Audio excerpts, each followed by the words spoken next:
El tren en España, una vía a la modernidad 1848-1936, es el título de la exposición que han organizado conjuntamente la Biblioteca de la UNED y el Departamento de Economía Aplicada e Historia Económica de la Facultad de Ciencias Económicas y Empresariales de esta universidad. Una exposición que se puede ver hasta el próximo 28 de noviembre en la Biblioteca Central de la UNED, que está en el Paseo Senda del Rey número 5, junto al Puente de los Franceses en Madrid.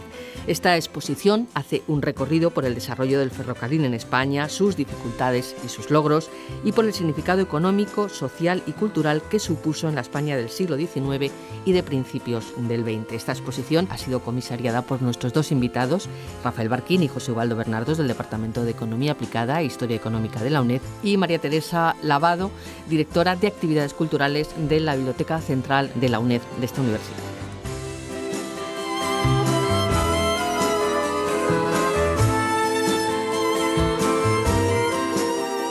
Bienvenidos a nuestro programa, Rafael Barquín y José Ubaldo Bernardo. Gracias por estar con nosotros. Muchas gracias. Gracias a ti, buenos días. Pues la primera cuestión, hablar del motivo que ha llevado a nuestros dos invitados a proponer esta exposición y su contenido. José Ubaldo Bernardos. Pues buenos días de nuevo. El motivo de haber organizado esta exposición es doble. En primer lugar, haciendo un poco hincapié en las actividades que se celebran con motivo de la Semana de la Ciencia, organizada fundamentalmente por la Comunidad de Madrid, en el distrito madrileño, en la autonomía. Pues esto hace que se realicen actividades de todo tipo, vinculadas con la ciencia, con el desarrollo científico y la divulgación de la ciencia entre no solamente el resto de sectores educativos, sino también hacia un público más amplio. Y el segundo motivo es el interés que puso la biblioteca en hablar con el Departamento de Economía Aplicada e Historia Económica para elaborar algún tipo de temática que vinculara la historia con el desarrollo económico, en la historia de la ciencia y el desarrollo económico. Y nosotros pensamos que el ferrocarril reunía una serie de características que le hacían muy idóneo para hacer esta exposición. Pues vamos a hablar de esa exposición. Rafael Barquín, el recorrido se inicia en 1848, cuando se inaugura la primera línea de ferrocarril entre Barcelona y Mataró, pero la historia del tren en España había empezado antes, incluso en Cuba, con la construcción de una línea ferroviaria. Bueno, la historia en realidad empieza incluso antes, ¿no? Porque ya se hicieron proyectos para llevar barricas de vino en Jerez de la Frontera. Y se prepararon muchos proyectos en la época de Fernando VII y sobre todo después. Ahora, el primer ferrocarril que podemos considerar español, en la medida en que Cuba formaba parte del territorio español, se hizo en Cuba, efectivamente, entre La Habana y Güemes, y fue un ferrocarril pensado para el transporte de la caña de azúcar desde las explotaciones en el interior hasta el puerto de La Habana. Bueno, en España, en esos años, a partir de 1844 especialmente, se elaboraron muchos proyectos, se plantearon muchas iniciativas, hubo mucha especulación y en realidad se hizo prácticamente nada. Lo poco que se hizo fue precisamente el ferrocarril de Barcelona-Mataró, que son 26 kilómetros de nada, pero bueno, por lo menos marcó un inicio en la historia del ferrocarril, redondeado un poco más adelante con el ferrocarril de Madrid a Aranjuez. ¿Qué desarrollo posterior tuvo este inicio entre Barcelona y Mataró? ¿Qué pasó después? Bueno, lo que pasó fundamentalmente es que el punto de arranque, vamos a decirlo así, del ferrocarril en España fue la Ley de Ferrocarriles de 1855, aprobada por un gobierno liberal progresista, vinculada también a la ley de sociedades de crédito y de banca, que básicamente lo que hizo fue otorgar muchas facilidades a los inversores extranjeros para que financiaran la construcción del ferrocarril en España.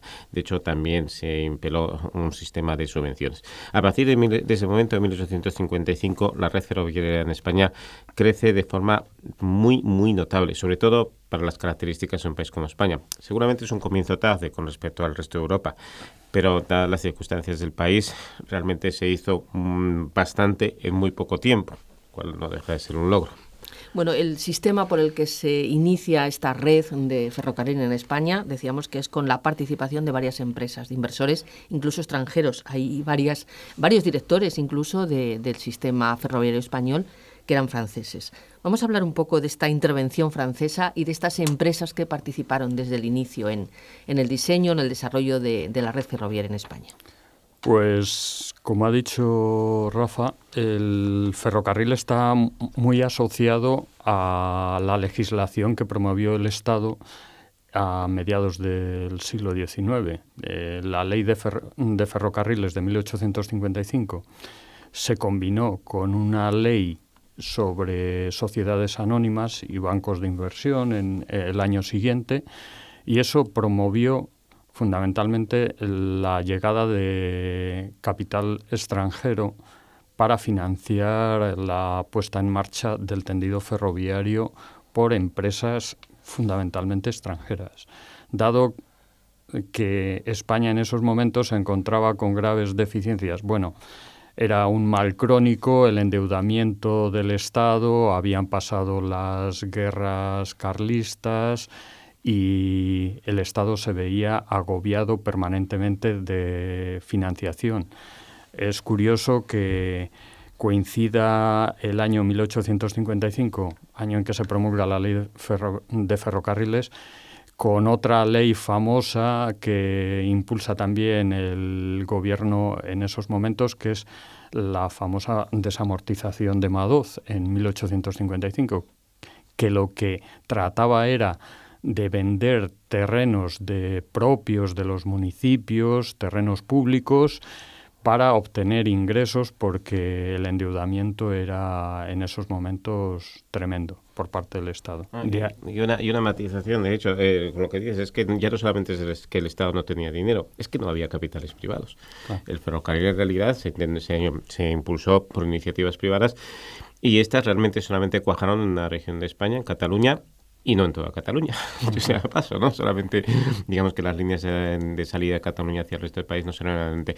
En el resto del país, aunque se crearan empresas con capital francés y belga, pues la participación de los accionistas españoles, de los inversores españoles, fue pequeña y en algunos casos ridícula.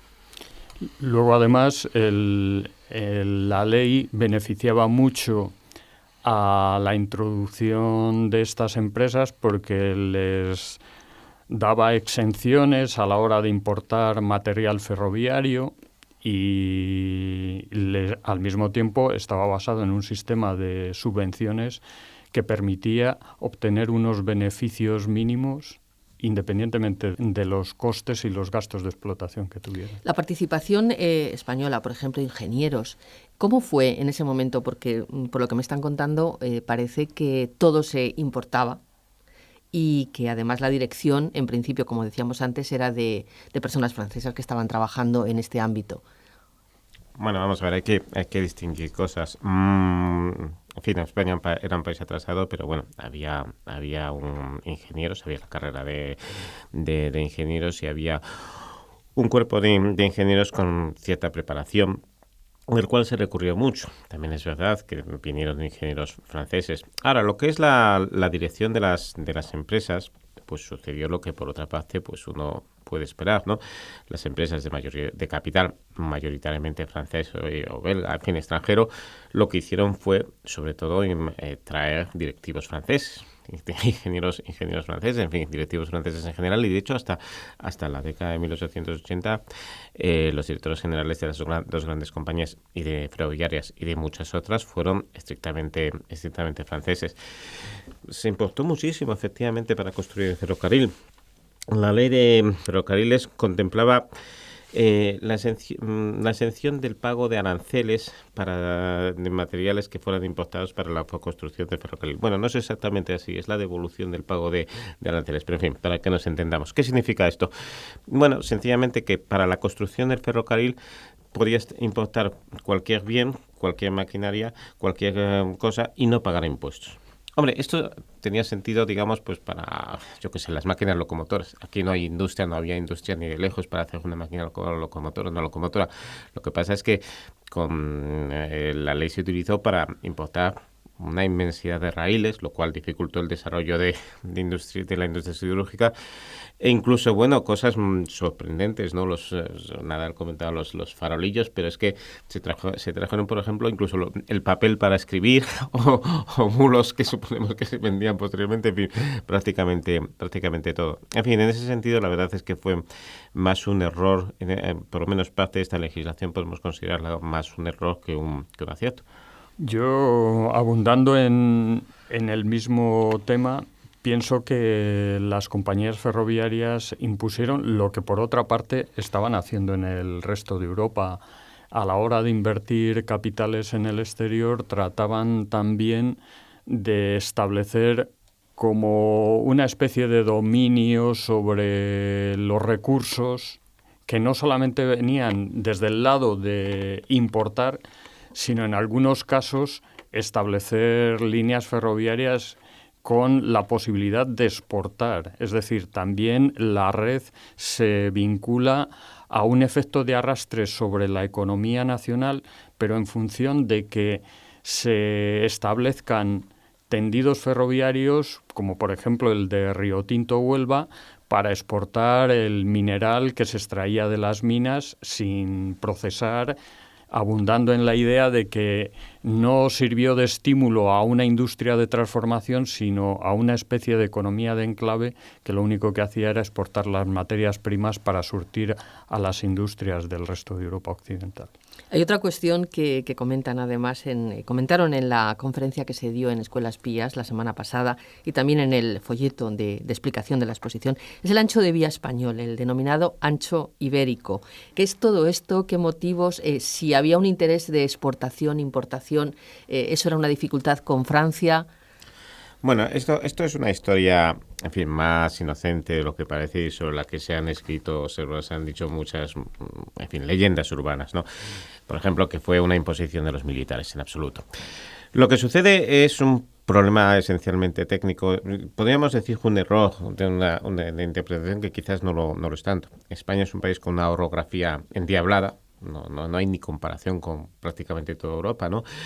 Y claro, se supuso, por parte de los ingenieros y los técnicos españoles, con cierto sentido, que sería necesario tener un ancho de vía lo suficientemente grande como para permitir ubicar una maquinaria, una locomotora grande con una gran caldera.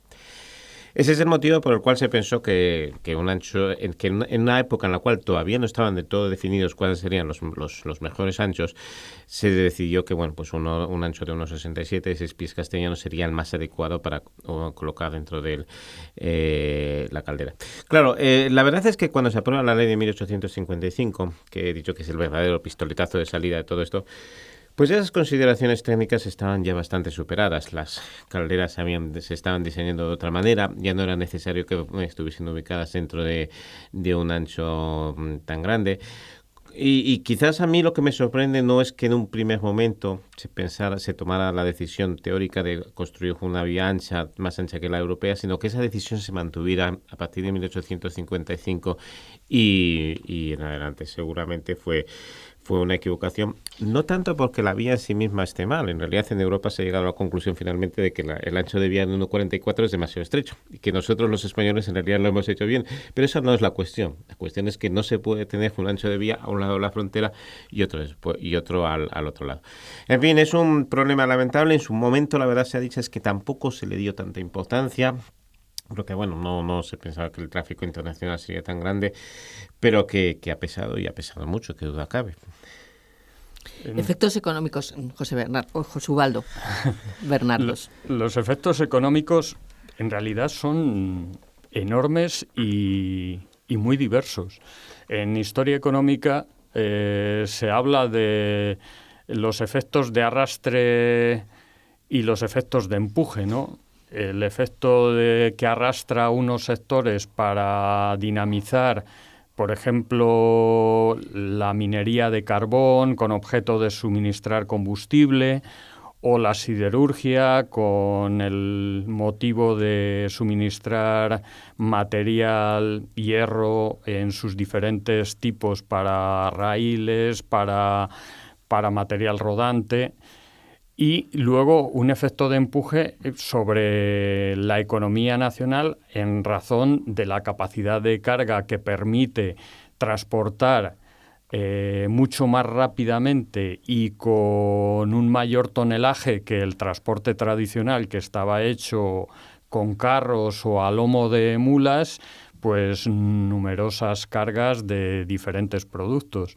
En definitiva, era un potencial que se instalaba en la economía nacional que tuvo unos efectos a medio plazo muy importantes. Es verdad que, a pesar de los fallos de diseño y los problemas orográficos, el ferrocarril tuvo un indudable impacto sobre la economía, y que, a pesar también de los problemas legislativos que favorecieron la entrada de material importado, no cabe duda de que el ferrocarril supuso un impacto notable en la economía. El debate actual no es si se debía haber hecho el ferrocarril, no, porque esto nunca lo ha sido, porque es obvio, ¿no? Las consecuencias, los efectos positivos que tuvo el ferrocarril son indudables. La cuestión más bien es el cómo y el cuándo. Esas son las sobre lo cual los historiadores económicos pues discuten. En fin, a propósito de que si hubiera sido más razonable pues haberlo construido un poco más tarde, si se hubiese sido mejor haber hecho una construcción más pausada, con mayor obra pública, para que los ferrocarriles tuviesen costes de explotación más bajos. Ese son el tipo de problemas que hay. Ahora, claro, en general, pues ¿quién puede imaginarse España a finales del siglo XIX sin trenes? Pues no sería ni imaginable, vamos, sería un horror, clarísimo. Hay varias etapas que le iba a preguntar hace un momento. Hay varias etapas en este desarrollo, porque la exposición termina en el año 1936, supongo que con la consolidación absoluta de las líneas de ferrocarril, pero también hay una intervención poco a poco de la industria española en la fabricación de máquinas, en la intervención económica y de desarrollo industrial dentro del tren en España. Yo creo que esta historia del ferrocarril revela cómo algo que quizás no se hizo bien al principio, o que tenía problemas al principio, sin embargo a la larga se pueden corregir, por lo menos en parte, ¿no? En el siguiente sentido, hubo lo que podríamos considerar llamar una españolización de la inversión ferroviaria, ¿no? En el sentido de que cada vez fueron menores las inversiones francesas y cada vez se fueron incorporando más inversores españoles. De hecho, las compañías ferroviarias, pues llegó un momento en que fueron gestionadas por ingenieros españoles. Y lo mismo se puede decir de muchas cosas, ¿no? Finalmente empezaron a fabricarse los raíles en la industria nacional, la siderurgia nacional, e incluso se empezó a desarrollar. Es verdad que muy tarde, es prácticamente a finales del siglo XIX, pero en del XX, una industria más desarrollada, metalúrgica, que incluso empezaron a fabricar las primeras locomotoras. En ese sentido se puede decir, bueno, que aunque las cosas no se hicieron bien al principio, con el tiempo fueron mejorando y los efectos hacia atrás, en este caso, fueron siendo mayores. El impacto urbanístico y cultural del ferrocarril también fue muy importante en España, porque incluso la gente, como explican en el catálogo de la exposición, la gente se sentía muy identificada con formar parte o pertenecer al sistema de ferrocarril o a las empresas o a las compañías de ferrocarril. Hay una serie de implicaciones que tiene el ferrocarril que pasan desde un inicial temor por los efectos que pudiera tener en disolver relaciones sociales o incluso temor físico por la velocidad que imponía una máquina tan espectacular. Y sin embargo, luego, a medida que se va instalando el ferrocarril como hecho cotidiano, primero en las grandes ciudades y luego atravesando los campos, se va haciendo prácticamente consustancial a la idea de progreso. En ese sentido, claro, va permeando todos pudiéramos decir, las capas sociales, también no solamente las visiones estrictamente económicas, sino incluso pues se va haciendo, pudiéramos decir, se va haciendo un hueco en el pensamiento social, incluso de la literatura, de la cultura. Y en ese sentido yo creo que el ferrocarril marca como un antes y un después dentro de la sociedad española, asociada evidentemente a lo que estaba ocurriendo en Europa, que era la industrialización y la modernización, ¿no?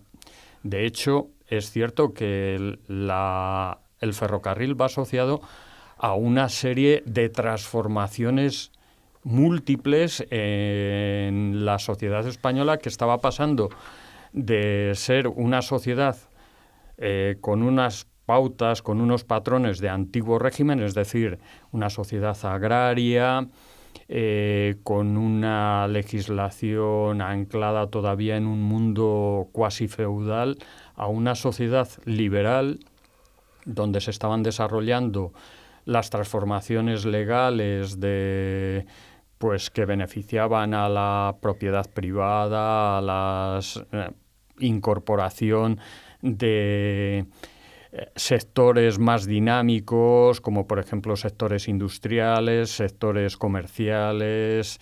Es decir, era un todo que pudiéramos decir, se amalgamaba, y el ferrocarril podríamos decir que se podría considerar como un símbolo de estas transformaciones. De ahí que sea un elemento que, si se dijera, decidme algo que reflejara la modernización española en la segunda mitad del siglo XIX, yo creo que una de las ideas estaría vinculada al ferrocarril.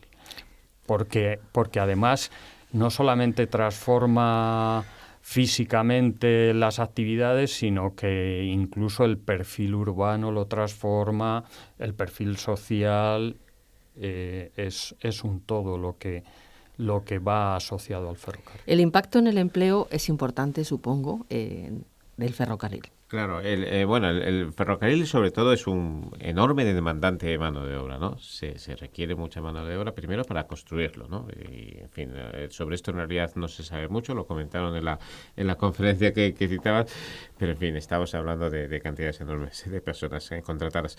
Pero bueno, más allá de eso, una vez que se establecen las compañías, fue un gran demandante de mano de obra y también, digamos, una introducción del trabajo moderno en la sociedad española, ¿no?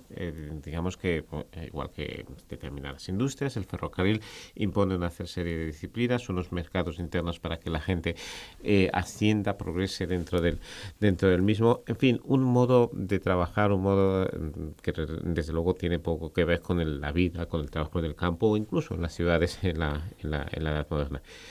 Y todo esto también genera, por cierto, otras derivadas menos deseables, conflictos laborales, por ejemplo, huelgas, etcétera, que fueron especialmente severas en el mundo ferroviario. No es muy conocida los problemas sucedidos durante la Primera Guerra Mundial en el mundo ferroviario.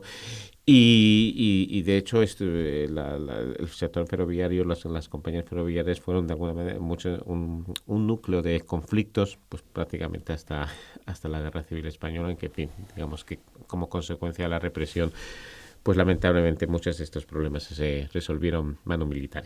Yo he dicho hace un momento, he planteado que la fecha final de la exposición, el recorrido que hace esta exposición, que recuerdo se puede ver en la Biblioteca Central de la UNED hasta el próximo 28 de noviembre, es el año 1936. He dicho consolidación, pero realmente no sé si ese es el motivo por el que ustedes, pues también coincide con el inicio de la Guerra Civil, efectivamente, el motivo por el que ustedes cierran ese recorrido.